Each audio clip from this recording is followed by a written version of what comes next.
Hello viewers, আজকে দেখব আমরা কর্মক্ষেত্রে যখন কাজ করি তার মধ্যে দেখা যায় হঠাৎ আমাদের ফিল হ্যান্ডেল কাজ করছে না। দ্যাট মিনস আমরা যদি ঠিক এই পোরশনটাতে আসি তাহলে দেখব আমাদের কার্সারটা একটা প্লাস চিহ্নের মতো চলে এসেছে।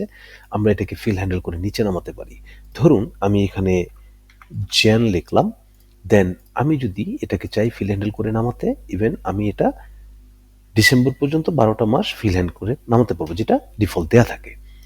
আবার আমি যদি চাই যে এই সেলটাকে আমি জাস্ট এরকম চারদিকে অ্যারো আছে, এরকম একটা চিহ্ন যখন সিম্বল চলে আসবে কার্সারে, তখন এটাকে ধরে আমি ড্র্যাগ করে আমি অন্য জায়গায় নিয়ে আসতে পারবো। ড্র্যাগ করে ড্রপ করতে পারবো আরেকটা সেলে।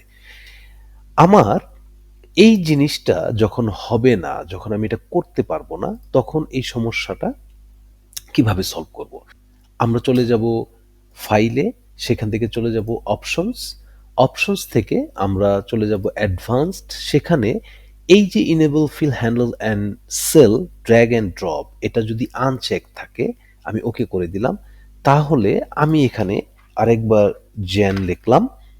দেন আমি যদি এটাকে ফিল হ্যান্ডেল করার জন্য এই পয়েন্টটাতে আসি তাহলে দেখব যে না, আমার এই একদম সরু যেই যোগ চিহ্নটা আসছে সেটা হচ্ছে না।